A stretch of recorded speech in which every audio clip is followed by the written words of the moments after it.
Alguém precisa do vaso? Depois eu coloco lá, tá? Pra você no tripé. Eu não sei se tem chave lá. Você vai estar aí. Tá. Tá. Pode ir lá.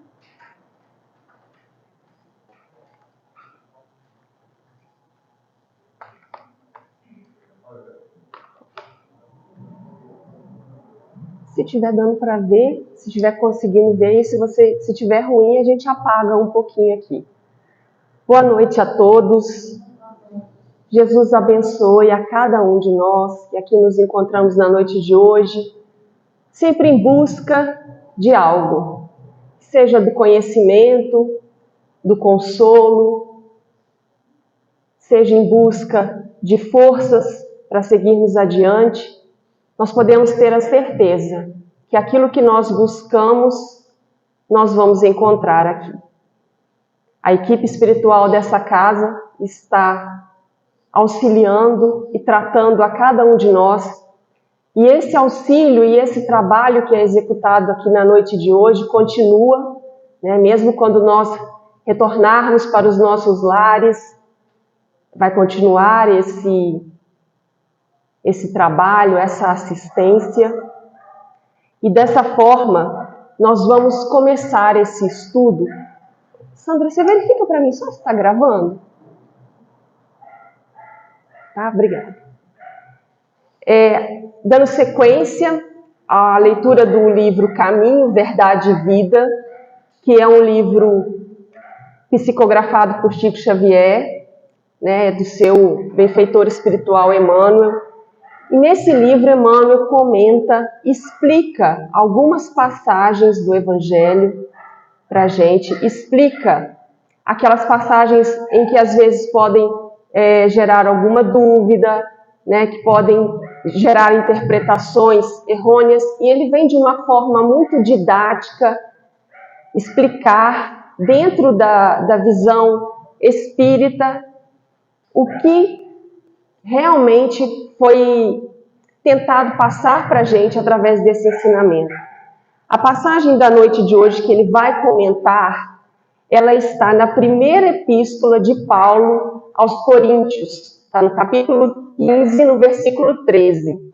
E é essa aqui. E se não há ressurreição de mortos, também o Cristo não ressuscitou.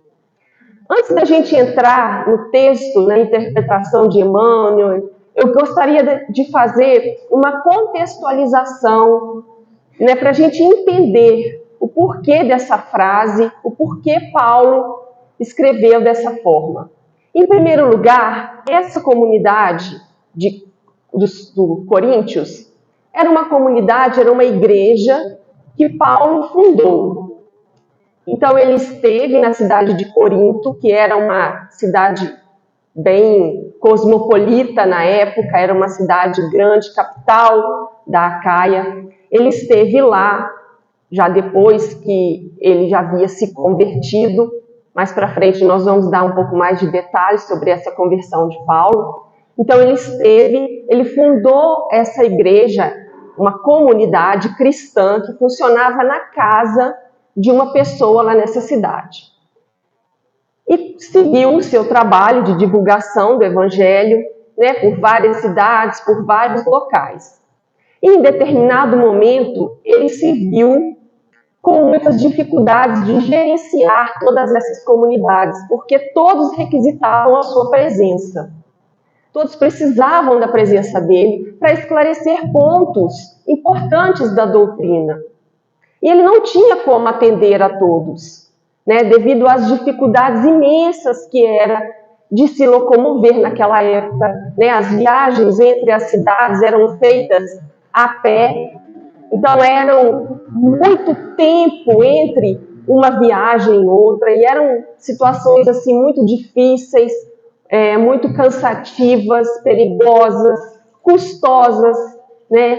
Então ele achou esse meio de se comunicar e de passar algumas instruções para essas comunidades através de cartas.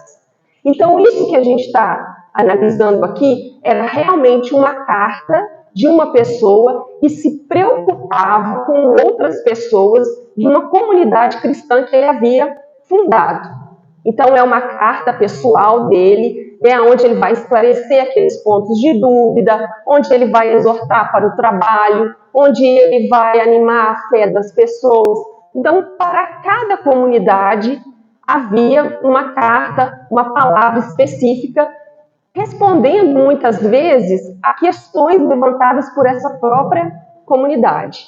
Nesse caso aqui, pelo que se pode depreender desse pedaço, Paulo está esclarecendo esse processo de ressurreição. E é importante a gente ter em mente todo o contexto daquela época. No início, Saulo, ainda antes de se tornar Paulo, ele era também um judeu, um fariseu. E entre os judeus haviam todas essas divisões, como se fossem denominações diferentes, mas todos eram judeus, mas com pensamentos e interpretações diferentes da religião que eles tinham na época.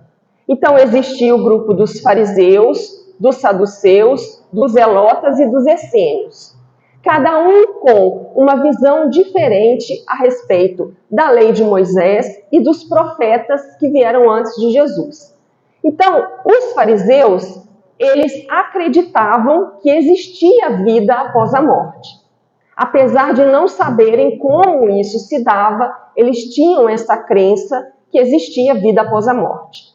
Já o grupo dos saduceus, que eram os sacerdotes da época, eles não acreditavam em vida após a morte. Então, para eles, tudo que você fizesse de bom, Deus te retribuía em vida, já que não havia forma dele retribuir, porque não existia, na visão deles, vida após a morte.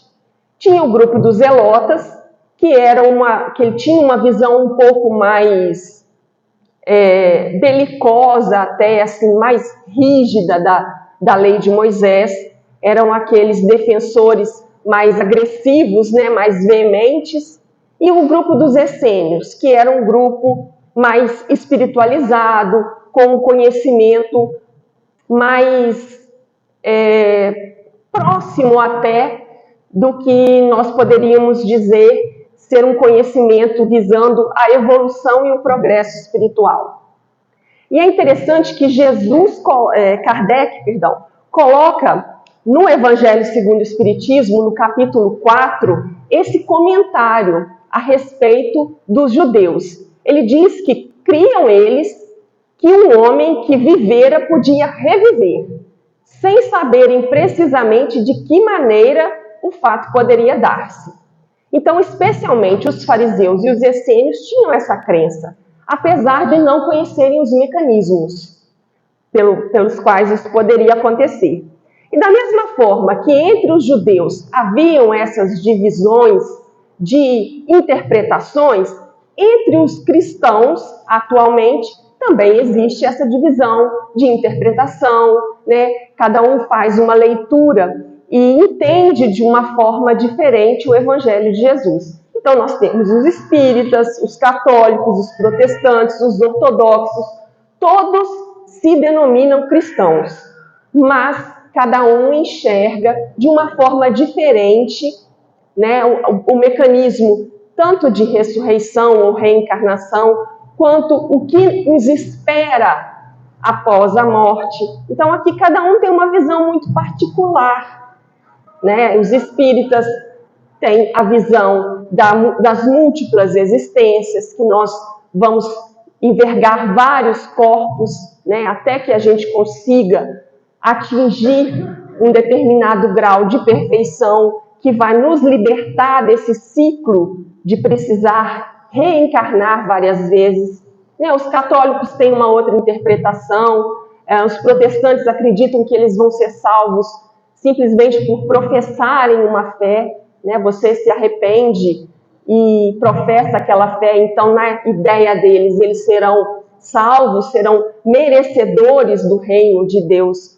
Por isso, e a gente não está aqui para fazer nenhum tipo de juízo de valor, A gente só está mostrando que interpretações existem e sempre existiram, né? Acerca de um texto, cada qual que vai ler, vai levar ali para aquela interpretação a sua bagagem, os seus conhecimentos, o que ele está passando naquele momento influencia demais na sua interpretação. Então, são questões em que cada um, de acordo com a maturidade espiritual, de acordo com aquilo que ele já traz consolidado no seu espírito, ele vai interpretar de uma determinada forma. O que a gente precisa ter em mente para entender essa mensagem que Paulo traz nessa carta aos Coríntios são alguns pontos que são fundamentais no farisaísmo. O primeiro ponto é a vinda do Messias. Então, todos aquele grupo dos judeus acreditavam que haveria um Messias, que haveria uma pessoa que viria, né, com uma determinada função, e cada um acreditava que essa função era de uma forma. Havia um grupo que acreditava que esse Messias seria um professor, um mestre, aquele que viria ensinar aquele povo escolhido, né, que acreditava em um único Deus. Ele viria ensinar todas as coisas que eles ainda precisavam aprender para que se tornassem merecedores do reino de Deus. A segunda visão que esse povo enxergava a respeito do Messias é que ele seria incompreendido pelo povo. Então, alguns profetas, após Moisés, eles colocavam essas visões. Alguns profetas achavam que ele seria um professor, outros que ele seria incompreendido, e um outro grupo acreditava que ele seria o Senhor dos exércitos, aquele que viria libertar o povo de Israel.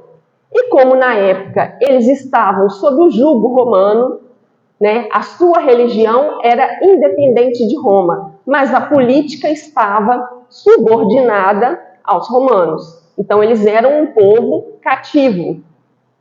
Eles acreditavam que o Messias viria com os seus exércitos e libertaria o povo todo judeu, né, do jugo romano.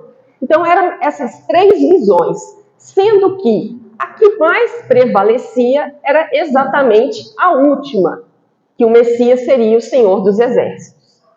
Um outro ponto que eles tinham muito claro era acerca da vida futura, né, do reino de Deus. Eles tinham já na cultura, na religião deles, essa ideia muito formada já do que seria o reino de Deus, de quais as características que haveria nesse reino, né, de paz, de igualdade, de fim do sofrimento. Então, tudo isso eles já tinham em mente que quando o Messias viesse, isso ia se estabelecer.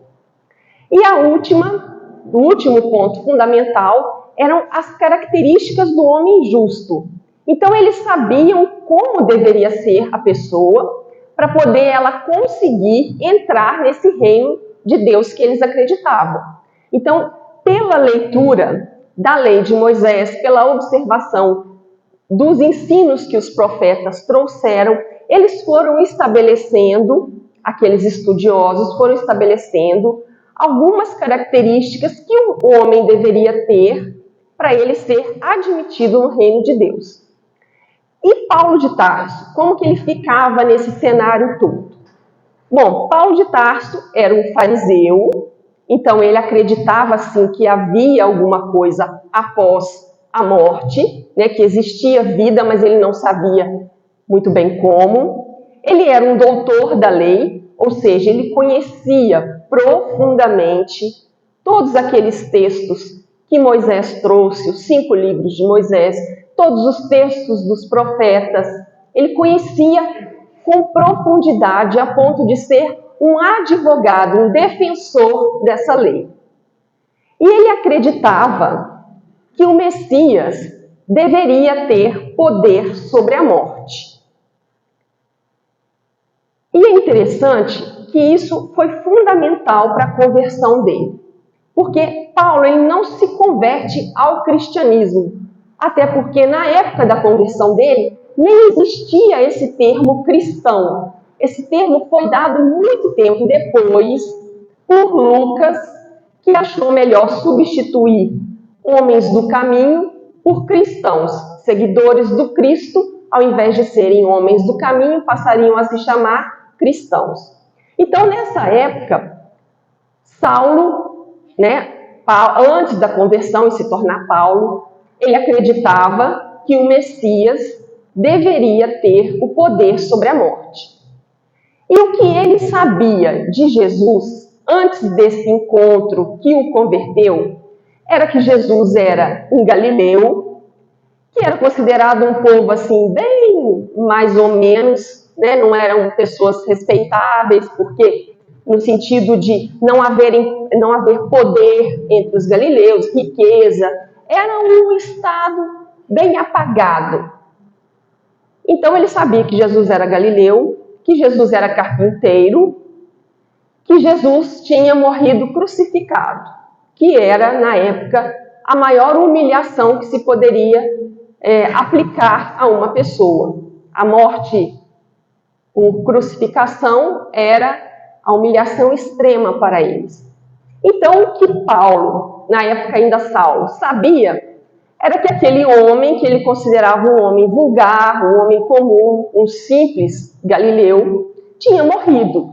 E algumas pessoas diziam que esse homem havia ressuscitado, o que ele imaginava ser uma lenda, uma história, para poder conseguir terem mais adeptos àquela nova ideia, que na época ele nem considerava como uma religião. Então ele imaginava assim, o fato da ressurreição de Jesus como sendo uma lenda, o fruto de uma imaginação do povo mais ignorante. Só que no momento em que ele se torna o maior perseguidor das ideias cristãs, a partir do momento que ele ouve uma pregação de um homem que era judeu, que tinha uma formação no judaísmo muito bem consolidada, esse homem era Estevão. A partir do momento que ele ouve uma pregação de Estevão, e nessa pregação ele admira todo o conhecimento desse homem, ele admira aquelas ligações que ele estava fazendo com o Antigo Testamento, com a lei de Moisés, e aquelas ideias novas que eles estavam trazendo. Então, no primeiro momento, ele admirou. Mas quando Estevão disse que Jesus era o Messias, aí para ele não deu mais. Aquilo ali provocou nele uma ira profunda e ele se converteu então em perseguidor dos cristãos. Por quê? Porque ele acreditava que o Messias tinha poder sobre a morte. Então, se Jesus fosse realmente o Messias, ele não teria morrido crucificado. Então, na ideia de Paulo, essa perseguição era muito justa, porque ele estava defendendo a religião que ele acreditava. E eu não vou dar spoiler do livro, essa história está no livro Paulo e Estevão. Recomendo profundamente que todos leiam, porque é uma história riquíssima. A partir do momento em que Saulo se converte a Jesus e em determinado momento ele começa esse trabalho de pregação, tudo o que você lê em Atos dos Apóstolos está presente, com detalhes riquíssimos nessa obra, Paulo e Estevão. Então, a partir desse momento que ele tem essa ciência de que ele se tornou um perseguidor dos cristãos, ele vai numa viagem longa até a cidade de Damasco, cruzando o deserto. Quando ele está aproximando de Damasco, ele vê uma luz forte, ele cai do animal que ele estava montado, e essa luz forte se dirige para ele, ele vê uma pessoa, num esplendor, se dirige para ele e pergunta: Saulo, Saulo, por que me persegues? E ele pergunta quem seria aquele homem. E esse homem responde que era Jesus. Então, ali naquele momento em que ele vê Jesus à frente dele com o seu corpo espiritual, ele tem a certeza que Jesus era aquele Messias que as pessoas haviam dito, mas que ele, naquele momento, não acreditava ainda e estava perseguindo seus seguidores. Então, ao ver Jesus manifestando-se para ele em seu corpo espiritual, em toda a sua grandeza, ele se convence que Jesus era o Messias. E é claro que mais no futuro, assim que ele começa a fundar essas igrejas, é óbvio que as pessoas teriam uma certa curiosidade, uma certa necessidade de entender o que era aquela ressurreição. Então, ele vem explicando nessa carta aos Coríntios, ele fala assim: se prega que Jesus ressuscitou dentre os mortos, como dizem alguns de vós que não há ressurreição de mortos. Então, era um fato para ele que não deveria ser questionado, porque ele viu Jesus. Se não há, portanto, ressurreição dos mortos, tampouco Cristo ressuscitou. E se o Cristo não ressuscitou, vã é a nossa pregação. E também vã é a nossa fé. E somos, assim, considerados por falsas testemunhas de Deus. Porque damos testemunho contra Deus, dizendo que ele ressuscitou ao Cristo, que não ressuscitou, se os mortos não ressuscitam. Aí ele torna a repetir. Por quê?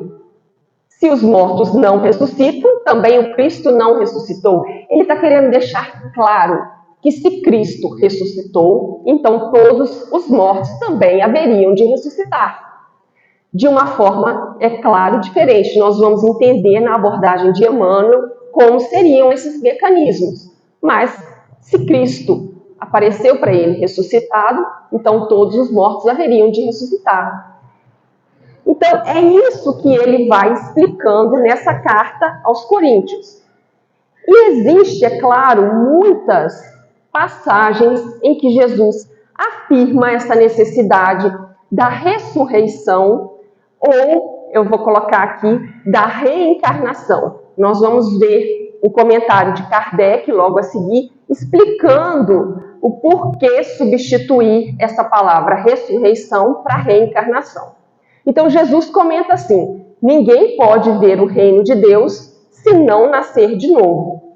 E insiste acrescentando: não te admires de que eu te haja dito ser preciso nasças de novo.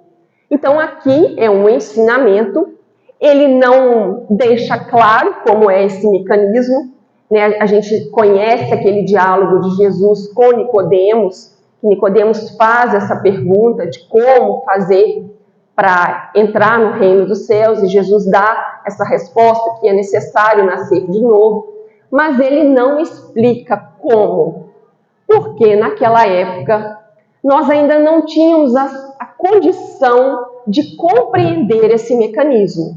Era necessário que o tempo passasse, que nós amadurecêssemos, que nós desenvolvêssemos intelectualmente e até um pouco mais moralmente, para que a gente pudesse compreender esse mecanismo. E aqui tem mais uma passagem que Jesus comenta: o Espírito sopra onde quer, ouve-lhe a voz, mas não sabes nem de onde ele vem, nem para onde vai.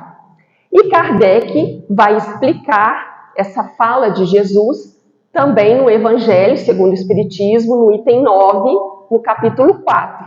Ele vai falar para a gente que essa frase, não sabes de onde ele vem, nem para onde vai, significa que ninguém sabe o que foi e nem o que será o Espírito. Espírito nenhum consegue compreender como foi, quando foi o momento da sua criação. Nós não sabemos quando fomos criados, há quanto tempo existimos.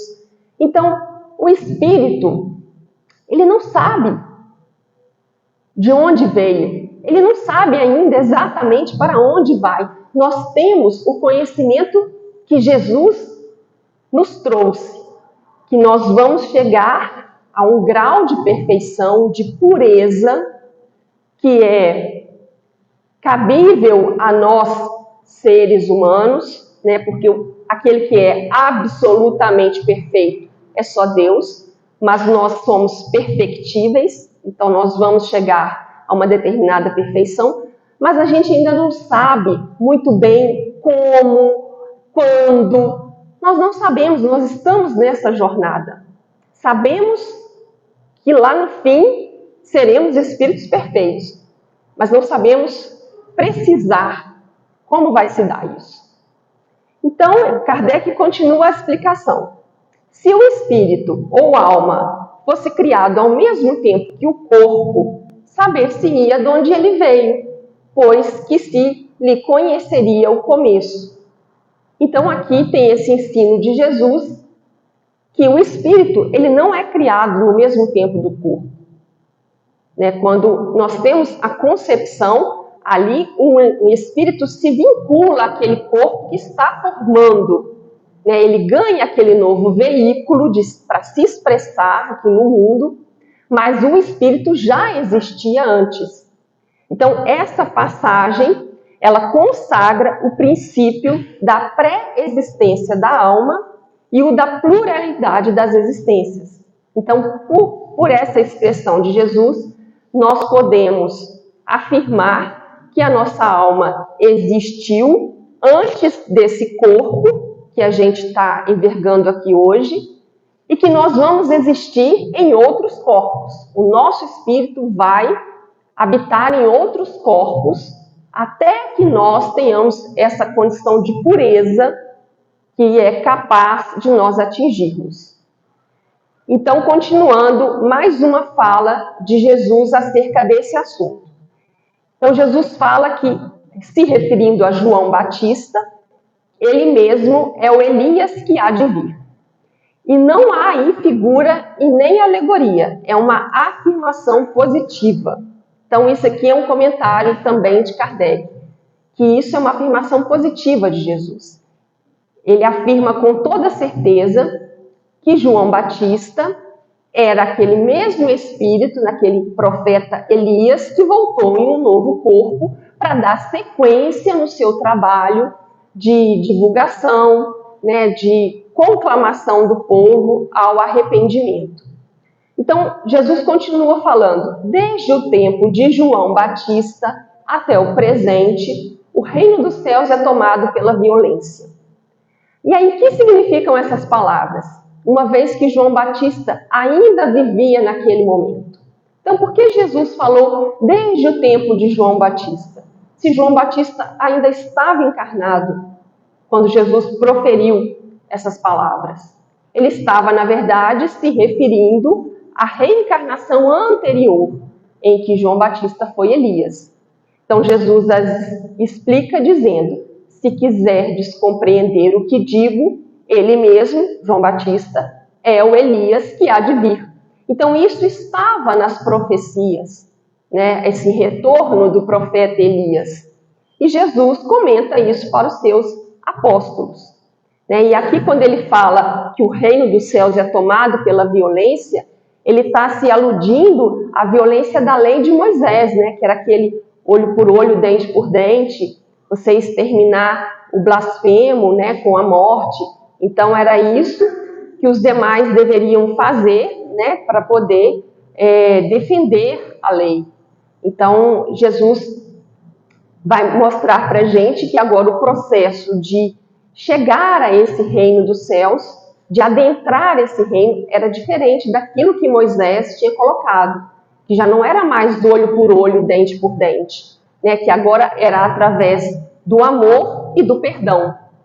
Então, esse aí também é um ensinamento que está implícito nesse diálogo de Jesus. E aí a gente pegando Kardec para explicar agora a diferença entre esses dois termos, né, que a gente tem ressurreição e reencarnação.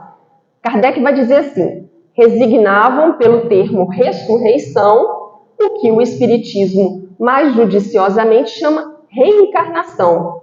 Com efeito, a ressurreição dá a ideia de voltar à vida o corpo que já está morto.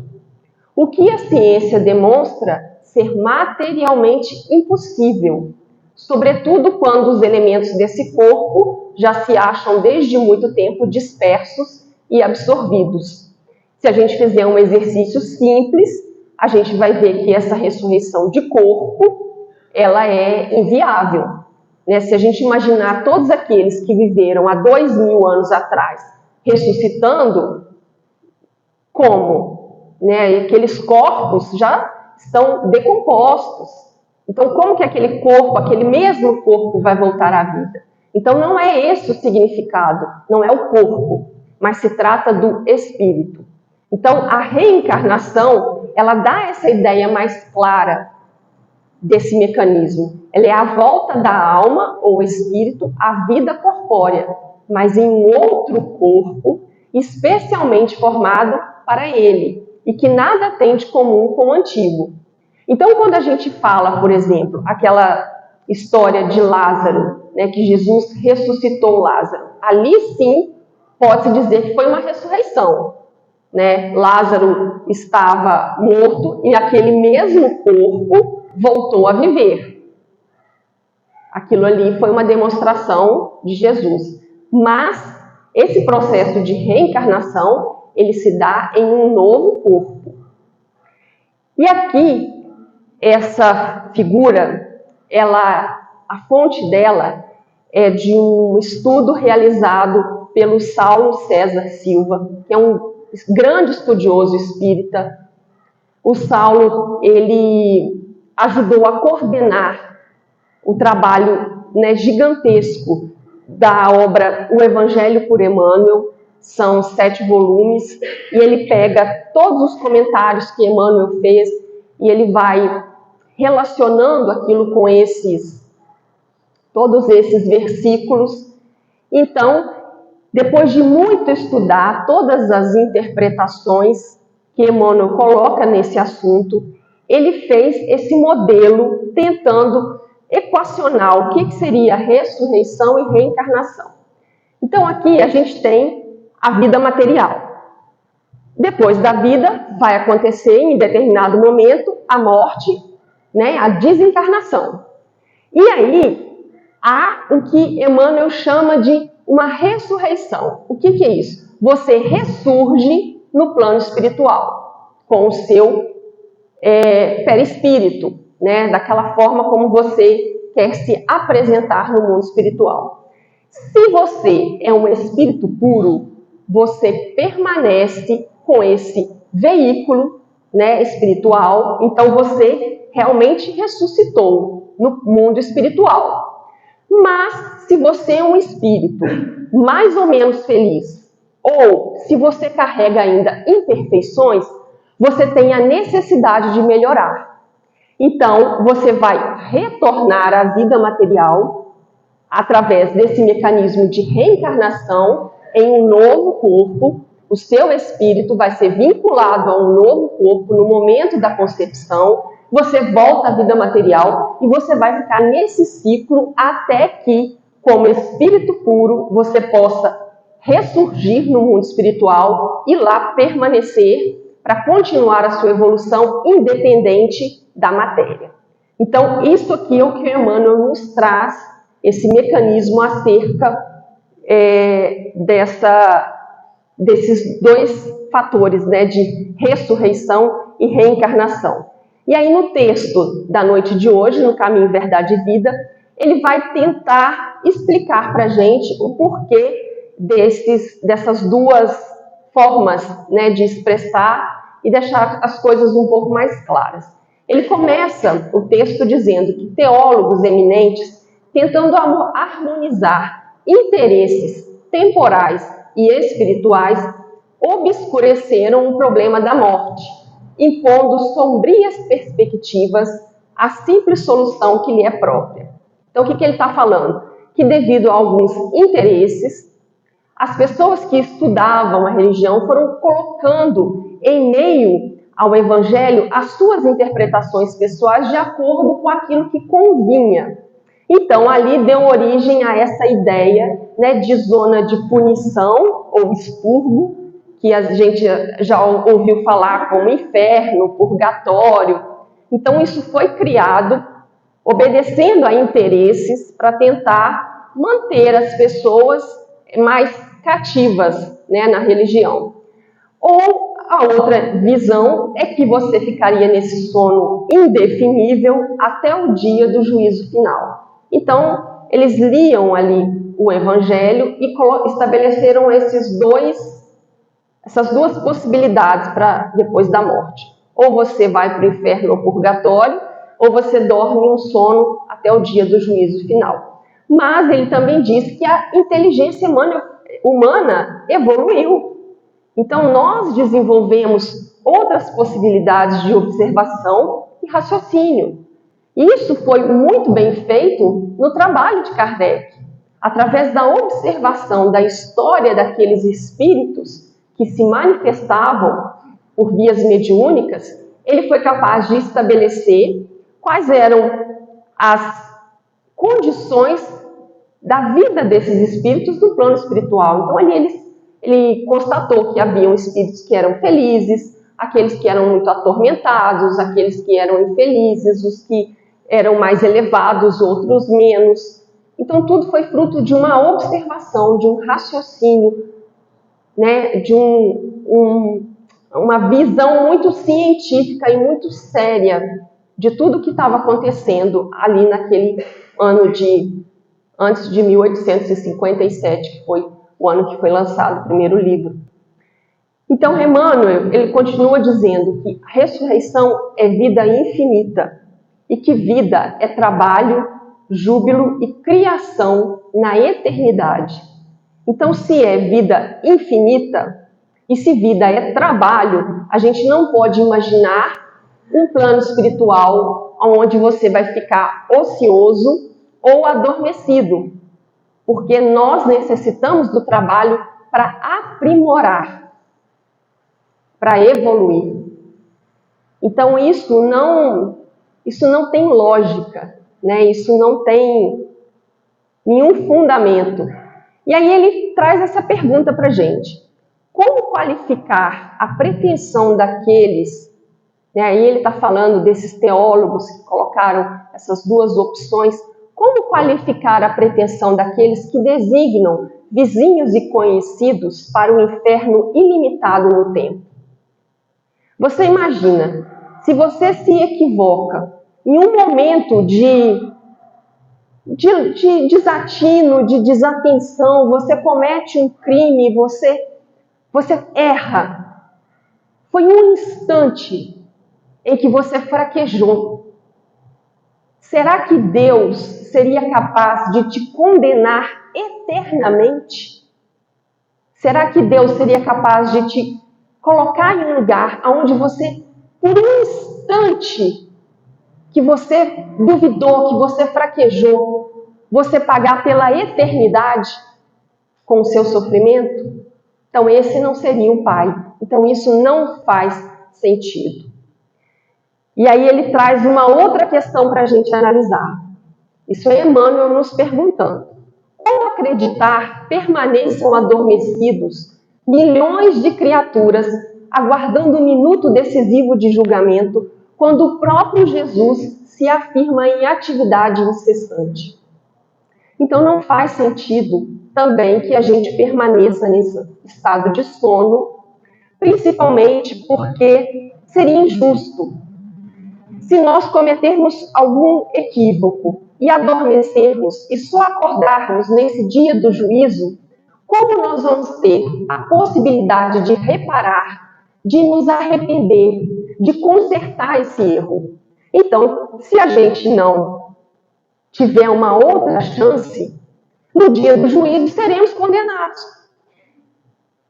E isso não é uma atitude de um pai que ama um filho e que não quer castigá-lo, porque Deus não quer nos castigar, Ele quer nos educar, Ele quer que nós consigamos atingir a nossa evolução, mas sem castigo.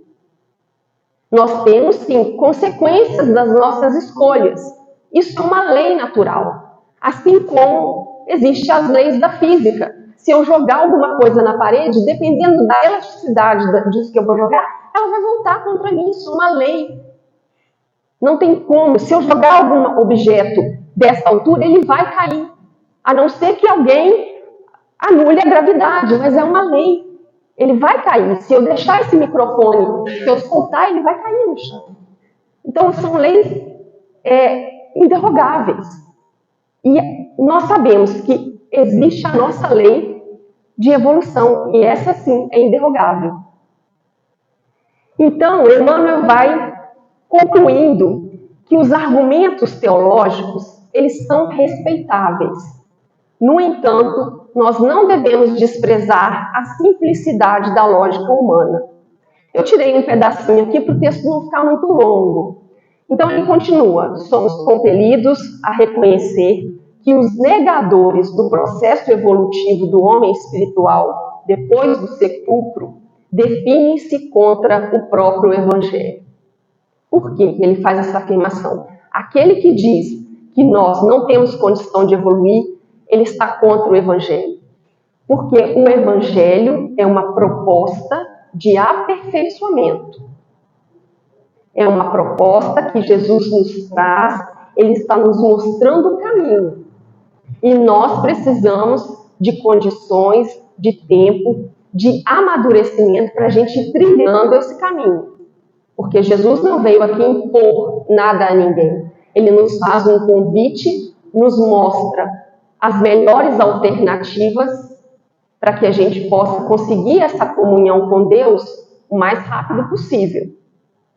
Mas se nós nos colocamos contra esse processo de evolução, ou se nós duvidamos desse processo de evolução, nós duvidamos da própria mensagem do Cristo, que é uma mensagem que nos mostra a nossa necessidade de evoluir, de melhorar. E que esse aprendizado é constante. E Emmanuel vai finalizar esse capítulo dessa forma bela. O mestre dos mestres ressuscitou em trabalho edificante. Quem, desse modo, atravessará o portal da morte para cair em ociosidade incompreensível?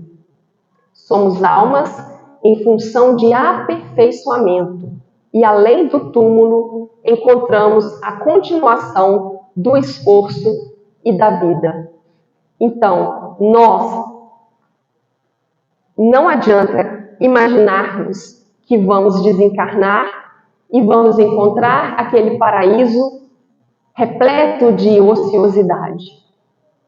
Nós vamos encontrar condições de trabalho, de aprendizado, de crescimento, de evolução. Ah, mas por que então nós não evoluímos apenas no mundo espiritual? Lá a gente adquire bastante teoria, mas a prática ela é exercida aqui. Porque é muito fácil estarmos em uma colônia espiritual, onde todos estão no mesmo grau evolutivo que a gente, estão todos aspirando se melhorar. É muito fácil ser bom nessas condições. Mas quando nós estamos aqui, quando nós passamos por esse processo de esquecimento, aí sim nós vamos conseguir averiguar aquilo que nós aprendemos. Porque aqui existem pessoas de todas as faixas evolutivas, existem pessoas com as mais diversas índoles, e nós estamos sendo envoltos nessa atmosfera desse plano material, que traz para a gente muitas dificuldades, muitos obstáculos, muitas provas.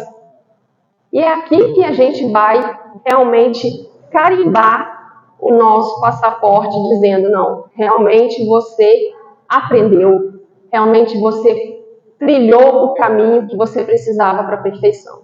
Então é aqui, é por isso que nós devemos valorizar ao máximo essa oportunidade que estamos tendo. Porque existem bilhões de espíritos no plano espiritual aguardando uma oportunidade de retornar à matéria.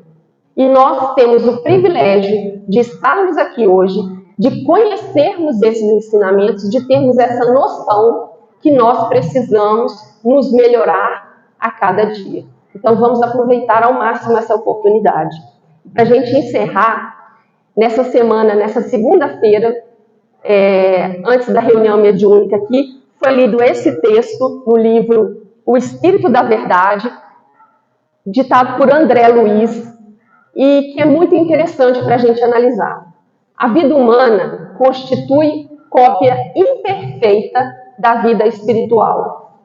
Todavia, a perfeição das grandes almas desencarnadas da Terra foi adquirida no solo rude do planeta.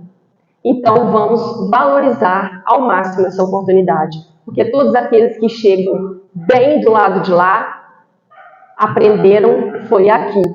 Apesar de nós termos essa cópia imperfeita, né, com tantas dificuldades, com tantos problemas, é aqui a nossa porta de entrada para um plano espiritual mais elevado. Que Jesus possa abençoar a cada um de nós nessa noite de hoje e que possamos refletir acerca dessa oportunidade maravilhosa que estamos tendo de estarmos aqui, vivos, né, saudáveis, que possamos arregaçar as mangas e trabalhar para ele. Uma boa noite a todos.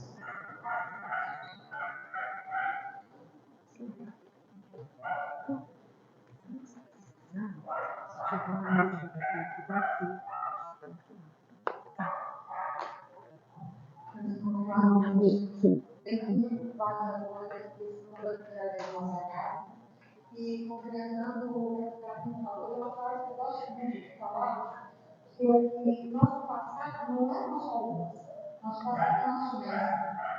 Nosso mestre, porque através das coisas que fazemos é que nós vamos crescer. E muitas pessoas, às vezes, ficam deixando o passado atormentá-las, se corroendo naquela culpa. Não, nós ainda somos imperfeitos, como a Nath falou. Nós estamos justamente aqui para para sermos melhores. Então, se nós não nos perdoarmos, quem vai nos perdoar? Porque Jesus já nos perdoou. Vamos fechar. Eu queria agradecer a todas aquelas pessoas que contribuíram com o nosso canal, com as doações. O dia que nós arrecadamos